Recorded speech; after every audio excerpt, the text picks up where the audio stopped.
Alice's Adventures in Wonderland, Chapter 2, The Pool of Tears. Hello everybody, this is Natasha, and His Royal Highness Prince Bertie the Frog has commanded me to continue the story of Alice by Lewis Carroll. If you heard the first chapter, you'll know that Alice has followed a rushed rabbit down a hole. She's been eating some special cake, and she's not at all sure what it's going to do to her. Will it make her smaller or larger? Well, let's find out. Here's the second chapter of Alice's Adventures in Wonderland. "Curiouser and curiouser," cried Alice. She was so much surprised that for the moment she quite forgot how to speak good English. "Now I'm opening out like the largest telescope that ever was. Goodbye, feet." For when she looked down at her feet, they seemed to be almost out of sight, they were getting so far off. "Oh, my poor little feet! I wonder who will put on your shoes and stockings for you now, dears. I'm sure I shan't be able. I shall be a great deal too far off to trouble myself about you. You must manage the best way you can." "But I must be kind to them," thought Alice. "Or perhaps they won't go the way I want them to go. Let me see. I'll give them a new pair of boots for every Christmas." And she went on planning to herself how she would manage it. "They must go by the carrier," she thought. "And how funny it'll seem, sending presents to one's own feet. And how odd the directions will look. Alice's right foot, Esquire, hearthrug, near the fender, with Alice's love. Oh dear, what nonsense I'm talking." Just then, her head struck against the roof of the hall. In fact, she was now more than 9 feet high, and she at once took up the little golden key and hurried off to the garden door. Poor Alice! It was as much as she could do, lying down on one side to look through into the garden with one eye. But to get through was more hopeless than ever. She sat down and began to cry again. "You ought to be ashamed of yourself," said Alice. "A girl like you," she might well say this, "to go on crying this way. Stop this moment, I tell you." But she went on all the same, shedding gallons of tears, until there was a large pool all around her, about 4 inches deep and reaching half down the hall. After a time, she heard a little pattering of feet in the distance, and she hastily dried her eyes to see what was coming. It was the White Rabbit returning, splendidly dressed, with a pair of white kid gloves in one hand and a large fan in the other. He came trotting along in a great hurry, muttering to himself as he came, "Oh, the Duchess, the Duchess! Oh, won't she be savage if I've kept her waiting?" Alice felt so desperate that she was ready to ask help of anyone. So when the rabbit came near her, she began in a low, timid voice, "If you please, sir."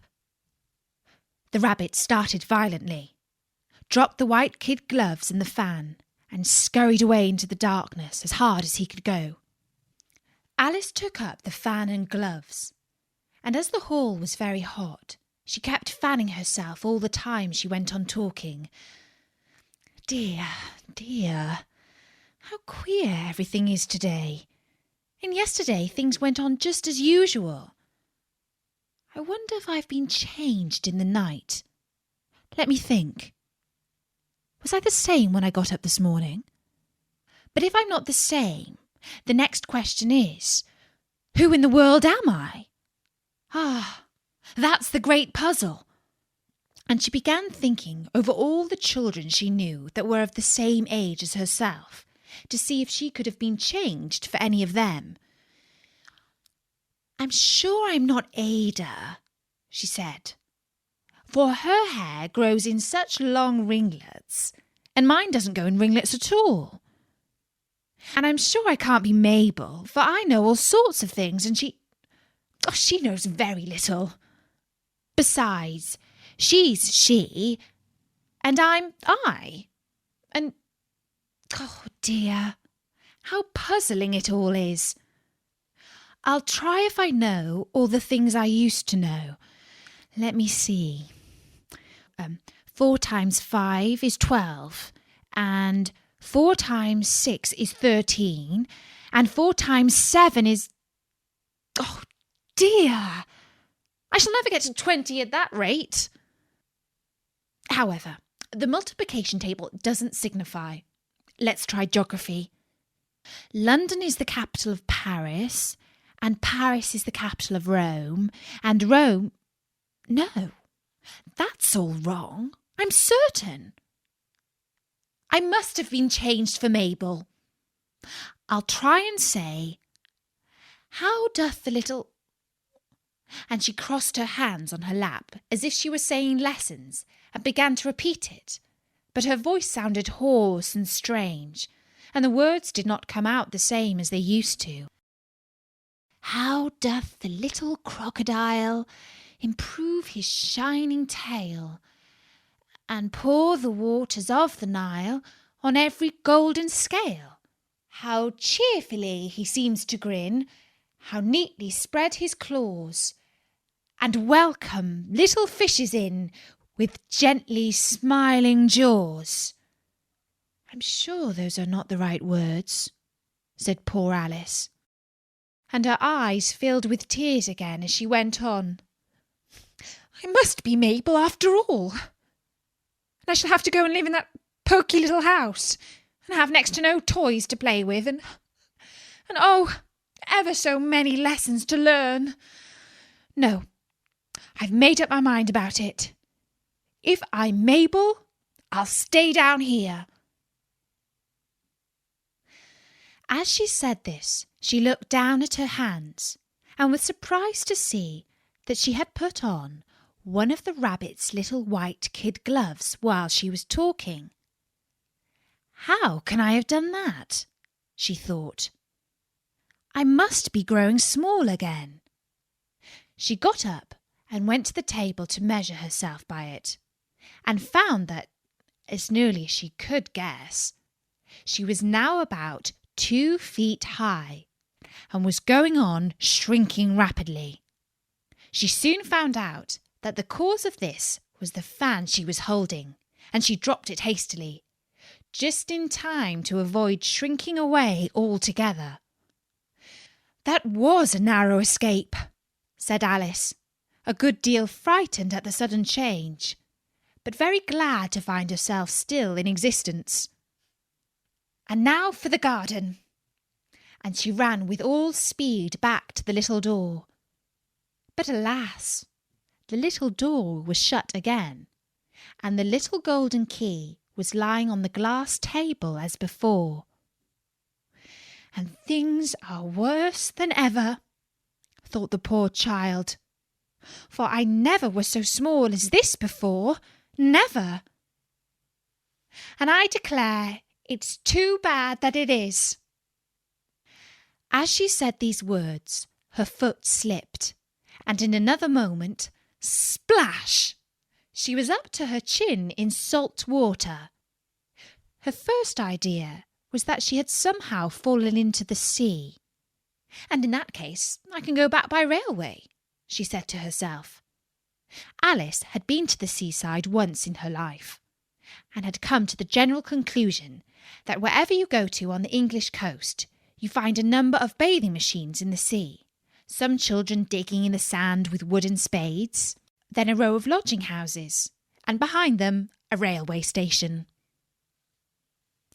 However, she soon made out that she was in the pool of tears which she had wept when she was 9 feet high.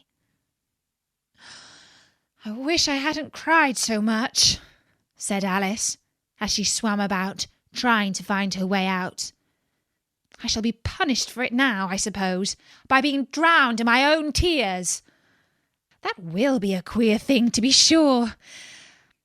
However, Everything is queer today."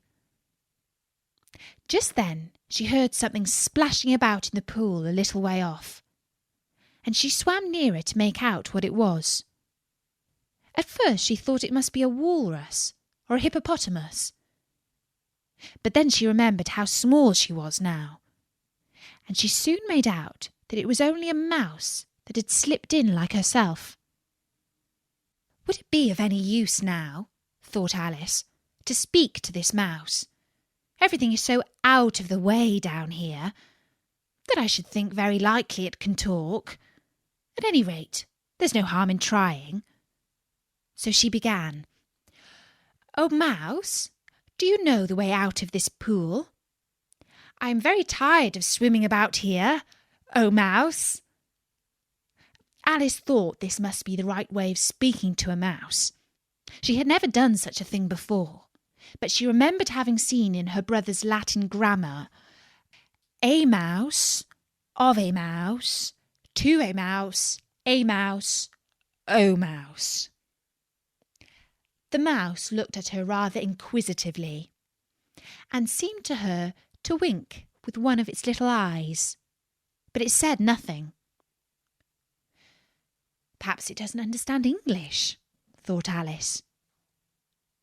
"I dare say it's a French mouse, come over with William the Conqueror." For, with all her knowledge of history, Alice had no very clear notion how long ago anything had happened. So she began again.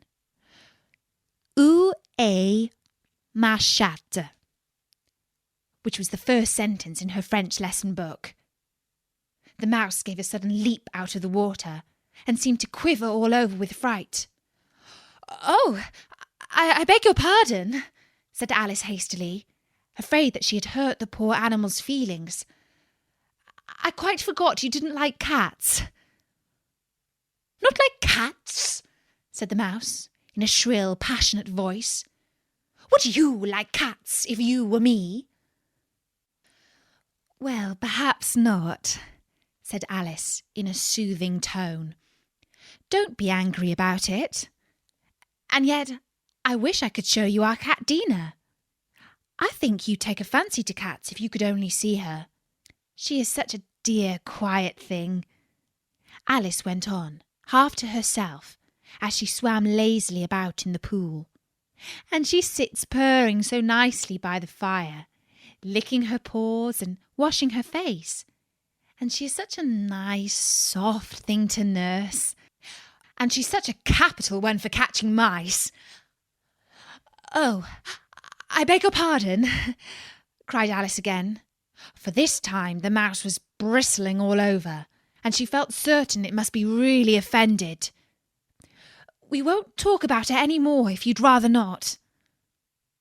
"We, indeed," cried the mouse, who was trembling down to the end of his tail. "As if I would talk on such a subject. Our family always hated cats. Nasty, low, vulgar things. Don't let me hear that name again."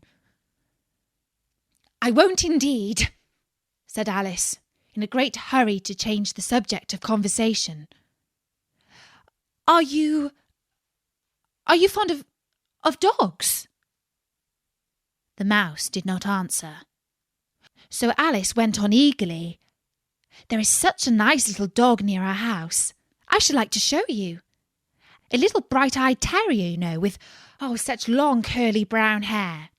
And it'll fetch things when you throw them. And it'll sit up and beg for its dinner, and all sorts of things. I can't remember half of them. And it belongs to a farmer, you know. And he says it's so useful, it's worth £100. He says it kills all the rats and—" "Oh, dear!" cried Alice in a sorrowful tone. "I'm afraid I've offended it again." For the mouse was swimming away from her as hard as it could go, and making quite a commotion in the pool as it went. So she called softly after it, "Mouse dear, do come back again, and we won't talk about cats or dogs either if you don't like them." When the mouse heard this, it turned round and swam slowly back to her. Its face was quite pale, with passion, Alice thought, and it said in a low, trembling voice, "Let us go to the shore, and then I'll tell you my history, and you'll understand why it is I hate cats and dogs." It was high time to go, for the pool was getting quite crowded with the birds and animals that had fallen into it. There were a duck, a dodo, a lorry, and an eaglet, and several other curious creatures. Alice led the way, and the whole party swam to the shore. And that was the second chapter of Alice's Adventures in Wonderland. I'll be back soon with the next chapter, which is called A Caucus Race and a Long Tail. And don't forget, you'll find loads more stories on storynori.com. So until next time, from me, Natasha, bye-bye!